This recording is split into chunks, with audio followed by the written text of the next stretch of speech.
வணக்கம். இந்திய நேரப்படி மாலை 6 மணி விரைவு செய்திகள். கானா நாட்டின் நாடாளுமன்றத்தில் பிரதமர் நரேந்திர மோடி உரையாற்றினார். அப்போது உலகில் மிகப்பெரிய ஜனநாயக நாட்டின் பிரதிநிதியாக தான் உரையாற்றுவதாக குறிப்பிட்டார். 140 கோடி இந்தியர்களின் நற்பெயர் மற்றும் வாழ்த்துக்களையும் தான் பெற்றுள்ளதாகவும் தெரிவித்தார். பொன்னாடு என போற்றப்படுவது கானா என்றும் பிரதமர் மோடி தனது உரையில் குறிப்பிட்டார். 208 நகர்ப்புற நலவாழ்வு நிலையங்களையும் 28 ஆரம்ப சுகாதார நிலையங்களையும் முதலமைச்சர் மு.க.ஸ்டாலின் திறந்து வைத்துள்ளார். அவர் வெளியிட்டுள்ள அறிக்கையில் 3 ஆண்டுகளுக்கு முன் சட்டமன்றத்தில் பேசும்போது மாநகராட்சிகளிலும் நகராட்சிகளிலும் 708 நகர நலவாழ்வு மையங்கள் அமைக்கப்படும் என கூறியதாக குறிப்பிட்டுள்ளார். 2023ஆம் ஆண்டு முதற்கட்டமாக 500 நகர்ப்புற நலவாழ்வு மையங்கள் திறக்கப்படுவதாகவும் இன்று 2ஆம் கட்டமாக 52 கோடி ரூபாய் செலவில் புதிதாக 208 நகர்ப்புற நலவாழ்வு மையங்கள் திறக்கப்பட்டுள்ளதாகவும் குறிப்பிட்டுள்ளார். 60 கோடி ரூபாய் செலவில் கட்டப்பட்டுள்ள 28 ஊரக ஆரம்ப சுகாதார நிலையங்கள், 22 நகர்ப்புற ஆரம்ப சுகாதார நிலையங்கள் ஆகியவற்றையும் திறந்து வைத்ததாக ஸ்டாலின் தெரிவித்துள்ளார். சென்னை அருகே ஜமீன் பல்லாவரத்தைச் சேர்ந்த 6 வயது சிறுவன் ஓவியங்கள் வரைவதில் உலக சாதனை படைத்துள்ளான். ஜமீன் பல்லாவரம் பாலு, ஜாஸ்மின் ஆகியோரின் மகன் காஃப்ரியோ அக்னி கீழ்கட்டளையில் உள்ள தனியார் பள்ளியில் 2ஆம் வகுப்பு படித்து வருகிறார். சிறு வயதிலிருந்தே பெயிண்டிங்கில் ஆர்வமுள்ள காஃப்ரியோ அக்னி வீட்டில் சிறிய அளவில் பெயிண்டிங் செய்து வந்துள்ளார். இவனுடைய ஆர்வத்தை உணர்ந்த பெற்றோர் அவனுக்கு மேலும் பயிற்சி அளித்தனர். இதனைத் தொடர்ந்து ஒரே ஆண்டில் சுமார் 200க்கும் மேற்பட்ட ஓவியங்களை வரைந்துள்ளார். அது மட்டுமின்றி ஓராண்டில் மட்டும் 11க்கும் மேற்பட்ட உலக சாதனை படைத்துள்ளார். கோவையில் இந்திய அளவில் வேளாண்மை தொடர்பாக முதன்மை கண்காட்சியான அக்ரி இன்டெக்ஸ் ஜூலை 10 முதல் 5 நாட்கள் நடைபெற உள்ளது. இது தொடர்பாக அதன் ஏற்பாட்டாளர்கள் கொடிசியா தலைவர் கார்த்திகேயன், அக்ரி இன்டெக்ஸ் தலைவர் ஸ்ரீஹரி, கொடிசியா செயலாளர் யுவராஜ், அக்ரி இன்டெக்ஸ் துணைத் தலைவர் விஜயகுமார் ஆகியோர் பேசினர். 5 நாள் நடைபெறும் கண்காட்சியில் மொத்தம் 7 அரங்கில் கோழி வளர்ப்பு, சோலார் வளாகம், நார்பண்ணை, விலங்குகளுக்கான வெளிப்புற வளாகம் ஆகியவை அமைக்கப்பட உள்ளதாக தெரிவித்தனர். 5 நாடுகளிலிருந்து வேளாண்மை தொடர்பான இயந்திரங்கள் காட்சிப்படுத்தப்பட உள்ளதாகவும் தெரிவித்தனர். அதேபோல வேளாண் சூழலியல், கால்நடை வளர்ப்பு, மீன் வளர்ப்பு, உயிர் தொழில்நுட்பம், தேங்காய் நார் கயிறு, நறுமண பொருட்கள், பசுமை குடில் உள்ளிட்ட ஆகியனவும் காட்சிக்கு வைக்கப்பட உள்ளன. செய்தியாளர்கள் சந்திப்புக்கு பின் அக்ரி இன்டெக்ஸ் கண்காட்சியின் போஸ்டர்கள் அறிமுகப்படுத்தப்பட்டது. புதுக்கோட்டை ராணி அரசு மகப்பேறு மருத்துவமனையில் பேறு காலத்தின் போது வலி ஏற்பட்டு பெண் உயிரிழந்து விட்டதாக கூறி உறவினர்கள் மருத்துவமனை முற்றுகையிட்டதால் பரபரப்பு ஏற்பட்டது. புதுக்கோட்டை சண்முகா நகரைச் சேர்ந்த ஐயப்பன் மனைவி இலக்கியா 2வது குழந்தை பேருக்காக மருத்துவமனையில் அனுமதிக்கப்பட்டார். அவருக்கு இன்று காலை ஆபரேஷன் மூலம் பெண் குழந்தை பிறந்தது. அவருக்கு திடீரென வலிப்பு ஏற்பட்டதால் தீவிர சிகிச்சை அளிக்கப்பட்டு வருகிறது. இந்த நிலையில் இலக்கியா உயிரிழந்து விட்டதாக கூறி அவரது உறவினர்கள் மருத்துவமனை முற்றுகையிட்டு ஆர்ப்பாட்டத்தில் ஈடுபட்டனர். கடலூர் மாவட்டம் நெய்வேலியில் வேறு பெண்ணுடன் தொடர்புள்ளதாக கூறி சந்தேகிக்கப்பட்டு கணவனை கழுத்தை அறுத்து கொன்ற மனைவியை காவல்துறையினர் கைது செய்துள்ளனர். நெய்வேலி இந்திரா நகரைச் சேர்ந்த கொளஞ்சியப்பன் LIC நிறுவனத்தில் பணியாற்றி தனியார் துணிக்கடையில் காவலாளியாக பணிபுரிந்து வந்தார். அவர் மனைவி பத்மாவதி. இருவரும் வேறொருவருடன் திருமணம் ஆகி பிரிந்தவர்கள். கொளஞ்சியப்பனுக்கும் பத்மாவதிக்கும் 20 ஆண்டுகளுக்கு முன்பு திருமணமாகி ஒரு மகனும் ஒரு மகளும் உள்ளனர். மகளுக்கு திருமணமாகிவிட்ட நிலையில் மகன் சென்னையில் தனியார் கல்லூரியில் படித்து வருகிறார். பத்மாவதி கொளஞ்சியப்பன் மீது சந்தேகிக்கப்பட்டதால் இருவரும் அடிக்கடி சண்டையிட்டுள்ளனர். இந்த நிலையில் கொளஞ்சியப்பன் இரவில் வீட்டில் உறங்கிக் கொண்டிருந்த போது பத்மாவதி அவரை கத்தியால் கழுத்தை அறுத்து கொன்றுள்ளார். இதுகுறித்து தகவல் அறிந்து வந்த நெய்வேலி காவல்துறையினர் கொளஞ்சியப்பன் உடலை விழுப்புரம் முண்டியம்பாக்கம் அரசு மருத்துவமனைக்கு கூராய்வுக்கு அனுப்பி வைத்தனர். பத்மாவதியை கைது செய்து விசாரித்து வருகின்றனர். சென்னை அருகே ஈஞ்சம்பாக்கத்தில் முன்னாள் முதலமைச்சர் கருணாநிதியின் பிறந்தநாளையொட்டி அரசு உதவி பெறும் பள்ளியில் பயிலும் மாணவ மாணவிகளுக்கு உதவித்தொகையாக ஆளுக்கு 3000 ரூபாய் உதவித்தொகை அமைச்சர் மா. சுப்பிரமணியன் வழங்கியுள்ளார். திமுக வட்ட செயலாளர் கருணா, 194வது வார்டு மாமன்ற உறுப்பினர் விமலா ஆகியோர் ஏற்பாட்டில் 1102 பேருக்கு நலத்திட்ட உதவிகள் வழங்கும் விழா ஈஞ்சம்பாக்கத்தில் நடைபெற்றது. இதில் சிறப்பு விருந்தினராக கலந்து கொண்ட மருத்துவத்துறை அமைச்சர் மா. சுப்பிரமணியன் அரசு உதவி பெறும் பள்ளியில் படிக்கும் மாணவ மாணவியர்கள் 102 பேருக்கு கல்வி உதவித் தொகைக்காக ஆளுக்கு 3000 ரூபாய் வழங்கினார். 950 மாணவர்களுக்கு புத்தக பை, ஏழை பெண்களுக்கு தையல் இயந்திரம், சாலையோர வணிகர்கள் 40 பேருக்கு குடை ஆகியவற்றையும் வழங்கினர். இந்த நிகழ்ச்சியில் சோழிங்கநல்லூர் சட்டமன்ற உறுப்பினர் அரவிந்த் ரமேஷ் உடன் இருந்தார். பாஜக காரர்கள் எல்லாம் கிளி ஜோசியக்காரர்களாக மாறிவிட்டதாக திமுக மாநிலங்களவை உறுப்பினர் சிவலிங்கம் தெரிவித்துள்ளார். சேலம் மாவட்டம் ஆத்தூரில் திமுக பொதுக்கூட்டம் நடைபெற்றது. இதில் மாநிலங்களவை உறுப்பினர் சிவலிங்கம் தலைமையேற்று சிறப்புரையாற்றினர். அப்போது அமலாக்கத்துறையை வைத்து பிரதமர் நரேந்திர மோடி மிரட்டி பார்த்ததாகவும் அதற்கெல்லாம் திமுக அசராது என்றும் தெரிவித்தார். பிஜேபி காரர்கள் எல்லாம் கிளி ஜோசியக்காரர்களாக மாறிவிட்டதாகவும் தமிழ்நாட்டில் திமுக இருக்காது என்றும் எச் ராஜா கூறுவதாக சிவலிங்கம் தெரிவித்தார். கோவையில் மாகாளியம்மன் கோவில் திருவிழாவையொட்டி ஒரே நேரத்தில் ஆடை அணிந்து பெண்கள் ஆடிய வள்ளி கும்மி நடனம் பக்தர்களையும் பொதுமக்களையும் கவர்ந்தது. கோவை அருகே அப்புலுப்பாளையத்தில் உள்ள மாகாளியம்மன் கோவில் ஆனி திருவிழா நடைபெற்று வருகிறது. இதையொட்டி பக்தர்கள் பால்குடம் எடுத்து அம்மனை வழிபட்டனர். இந்த விழாவில் ஒரே பகுதியாக கொங்கு நாட்டின் பாரம்பரிய வள்ளி கும்மி நடனத்தை நூற்றுக்கணக்கான பெண்கள் ஒரே நேரத்தில் ஆடைகள் அணிந்து கொண்டு ஆடியது பொதுமக்களை பெரிதும் கவர்ந்தது. இந்த நிகழ்ச்சியை தங்கவேல், முத்துலட்சுமி ஆகியோர் ஏற்பாடு செய்திருந்தனர். காவல் நிலைய சாவுகளை விசாரிக்க சிறப்பு தனி நீதிமன்றம் அமைத்து 3 மாதங்களில் தண்டனை வழங்க வேண்டும் என புதிய தமிழகம் கட்சி தலைவர் கிருஷ்ணசாமி தெரிவித்துள்ளார். மதுரையில் செய்தியாளர்களிடம் பேசிய அவர், அஜித்குமார் காவல்துறையினரால் கடுமையாக தாக்கப்பட்டு உயிரிழந்தது நாகரிக உலகில் ஏற்கத்தக்கது அல்ல என்றும் தெரிவித்தார். சாத்தான்குளம் தந்தை மகன் கொலை வழக்கு 5 ஆண்டுகளாக நடைபெற்று வருவதையும் குறிப்பிட்டார். இந்தியாவில் பல்வேறு வகையில் பிற மாநிலங்களை விட சிறந்து விளங்கும் தமிழ்நாடு மனித உரிமையில் மட்டும் ஏன் பின்னோக்கி செல்கிறது என்று வினாவியுள்ளார். காவல்துறை அடியால் போல செயல்படுவது முதலமைச்சருக்கு தெரியுமா தெரியாதா என்று வினாவியதுடன் தமிழகத்தில் சில காவல் நிலையங்களில் ஒரு சாதி பிரிவை சார்ந்த காவல்துறையினர் மட்டுமே பணியாற்றி வருவதாகவும் குற்றம் சாட்டியுள்ளார். காவல்துறையினர் தாக்கப்பட்டு அவர் பணிபுரிந்த கோவில் வளாகத்துக்கு அருகாமல் இருந்த மாட்டுக்கொட்டையிலேயே உயிரிழந்திருக்கிறார். இது ஒரு நாகரிக சமுதாயத்தில் எந்த விதத்திலும் ஏற்புடைய விஷயம் அல்ல. தமிழ்நாட்டில் இது போன்ற விசாரணைக்காக அழைத்து செல்லப்படக்கூடிய நபர்கள் அல்லது மக்கள் பல காவல் நிலையங்களில் சித்திரவதைக்கு ஆளாகி உயிரிழக்கக்கூடிய சம்பவங்கள் தொடர்கதை ஆகின்றன.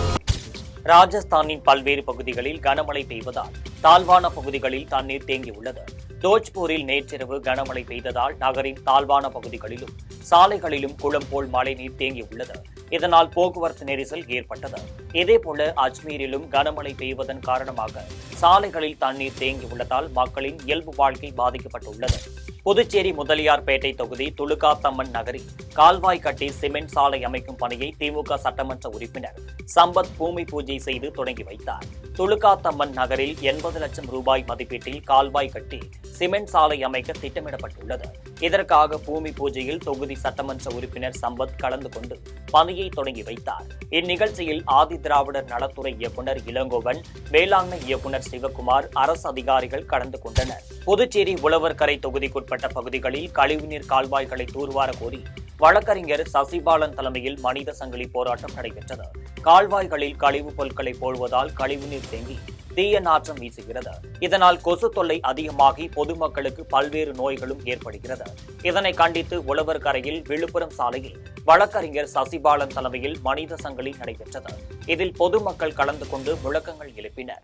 புதுச்சேரி மாநில பாஜக தலைவராக பொறுப்பேற்ற ராமலிங்கத்திற்கு பாஜக அலுவலகத்தில் நிர்வாகிகள் வாழ்த்து தெரிவித்தனர். புதுச்சேரி மாநில பாஜகவின் புதிய தலைவராக வி.பி. ராமலிங்கம் பதவியேற்றுக் கொண்டார். அதன்பின் பாஜக தலைமை அலுவலகத்தில் தலைவராக இன்று முறைப்படி பதவியேற்றுக் கொண்டார்.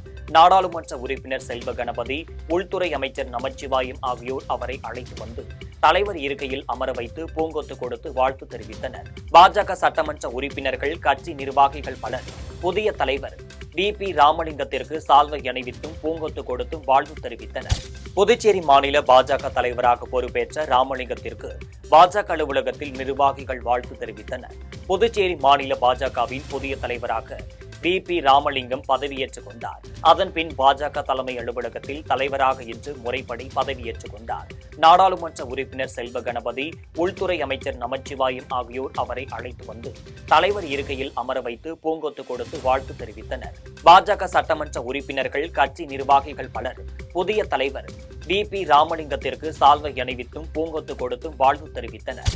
மயிலாடுதுறை மாவட்டத்தில் உள்ள வாக்காளர்களில் 60% பேரை திமுகவில் உறுப்பினர்களாக சேர்க்க முயற்சி செய்து வருவதாக திமுக மாவட்ட செயலாளர் நிவேதா முருகன் தெரிவித்துள்ளார். திமுக அரசின் சாதனைகள், மத்திய பாஜக அரசின் வஞ்சனைகள் ஆகியவற்றை எடுத்துரைத்து அவர்களை ஓரணையில் தமிழ்நாடு என்ற தலைப்பில் திமுகவில் உறுப்பினர்களாக சேர்க்க இயக்கம் நடைபெற்று வருகிறது. இந்த நிலையில் மயிலாடுதுறை திமுக மாவட்ட செயலாளர் நிவேதா முருகன் 2026ஆம் ஆண்டு தமிழ்நாடு சட்டப்பேரவை தேர்தலில் 234 தொகுதிகளிலும் திமுக மகத்தான வெற்றி பெறும் என தெரிவித்தார்.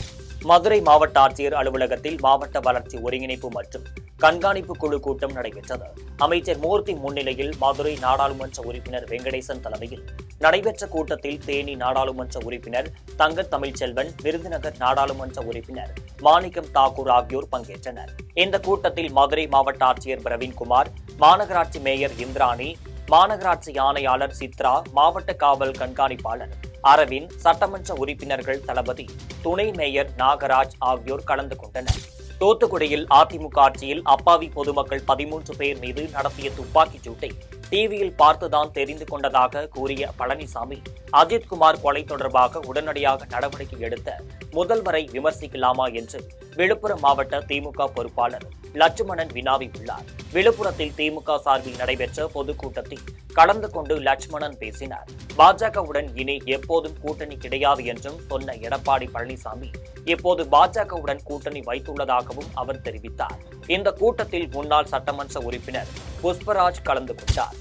திருப்புவனம் இளைஞர் அஜித்தை காவல்துறையினர் அடித்துக் கொன்ற வழக்கில் முக்கிய சாட்சியான சதீஸ்வரன் தனது உயிருக்கு அச்சுறுத்தல் ஏற்பட்டுள்ளதால் தனக்கும் தன் குடும்பத்திற்கும் பாதுகாப்பு அளிக்க வேண்டும் என கோரி காவல்துறை தலைமை இயக்குநரிடம் புகார் அளித்துள்ளார். அஜித்குமார் கொலை வழக்கில் கைதான காவலர் ராஜாவுக்கும் பல்வேறு வழக்குகளில் தொடர்புடைய குற்ற வரலாறு பின்னணியுடைய ஒருவனுடன் தொடர்பு உள்ளதாகவும் அந்த குற்றவாளி மூலம் தனக்கு அச்சுறுத்தல் உள்ளதாகவும் சதீஸ்வரன் தெரிவித்துள்ளார். காவல்துறையினர் அஜித்குமாரை தாக்கியதை வீடியோ எடுத்தவர் சதீஸ்வரன் என்பதும் குறிப்பிடத்தக்கது. அந்த வீடியோதான் அஜித்குமாரை காவல்துறையினர் அடித்துக் கொன்றதற்கான ஒரே சாட்சியாக உள்ளது. அஜித்குமார் கொலை தொடர்பாக தமிழக அரசு எடுத்த நடவடிக்கை சரியில்லை என்றும் புகாரளித்த பெண்ணை கைது செய்ய வேண்டும் என்று தமிழக முன்னேற்ற கழக தலைவர் ஜான் பாண்டியன் தெரிவித்துள்ளார். திருப்புவனத்தில் காவலர்களால் அடித்துக் கொள்ளப்பட்ட அஜித்குமாரின் பெற்றோரை நேரில் சந்தித்து ஆறுதல் கூறிய ஜான் பாண்டியன் செய்தியாளர்களிடம் பேசினார். அப்போது நகை காணாமல் போனதாக புகார் அளித்த பெண் மீது ஏகப்பட்ட புகார்கள் வந்துள்ளதால் அவரை பற்றியும் தீவிர விசாரிக்க வேண்டும் என்றார். காவல்துறையினரை ஏவிவிட்ட IAS அதிகாரி யார் என்றும் மக்களுக்கு தெரிவிக்க வேண்டும் என்றார். ராணிப்பேட்டை மாவட்டம் புலிவளத்தில் காதலிக்க மறுத்ததால் மாணவி கத்தியால் குத்திக் கொல்லப்பட்ட வழக்கில் குற்றவாளிகளுக்கு தண்டனை பெற்றுத்தர வேண்டும் என்று விஸ்வகர்மா கூட்டமைப்பினர் ஆர்ப்பாட்டத்தில் ஈடுபட்டனர். புலிவளத்தைச் சேர்ந்த ஜெகத்குமார் என்பவரின் மகள் ஜனனி காதலிக்க மறுத்ததால் கயவானால் கத்தியால் குத்திக் கொல்லப்பட்டார். அப்போது ஜனனியின் உறவினரான 11ஆம் வகுப்பு மாணவி லட்சியாவும் கத்தியால் குத்தப்பட்டது குறிப்பிடத்தக்கது. குறிப்பாக இந்த படுகொலை சம்பவத்தை எந்த ஒரு அரசியல் கட்சியும் கண்டுகொள்ளவில்லை என்பது விஸ்வகர்மா சமாஜத்துக்கு மிகவும் ஒரு வேதனை தருகிறது. தேர்தல் நேரத்தில் விஸ்வகர்மா சமாஜத்து மக்களோட ஓட்டை மட்டும் கேட்கின்ற அரசியல் கட்சிகள் இது ஏன் கண்டிக்கவில்லை? ஏன் கேட்கல? யார் கண்ணுக்கு தெரியலையா? சிறுபான்மை சமுதாயமாக இருக்கக்கூடிய விஸ்வகர்மா சமுதாயத்தினுடைய ஒரு பெண் குழந்தை பாதிப்படைந்தால் அதற்காக ஏன் தமிழக அரசுக்கு ஒரு கொடுக்கல? இன்னைக்கு ஒரு படுகொலை லாக்அப்பில் நடந்தது, அதற்காக எத்தனை பேர் குரல் கொடுக்குறாங்க, எத்தனை அரசியல் கட்சி கொடுக்குறாங்க. அப்போ விஸ்வகர்மா சமுதாயத்துக்கு ஒரு நீதி, மற்ற சமுதாயத்துக்கு ஒரு நீதியா? இதை நாங்கள் ரொம்ப வன்மையாக கண்டிக்கிறோம். பொதுவாக கொலை செய்யப்பட்ட கொலையாளிக்கு உச்சபட்ச தண்டனையாக உடனடியாகவே தூக்கு தண்டனை கொடுக்கணும். ஏன்னா சமீபத்திலும் கூட ஒரு பெண் கற்பழிப்பு வழக்கில் 3 மாதத்தில் தீர்ப்பு கொடுத்தாங்கல்ல, இதை அதிகமாக எடுக்கக்கூடாது.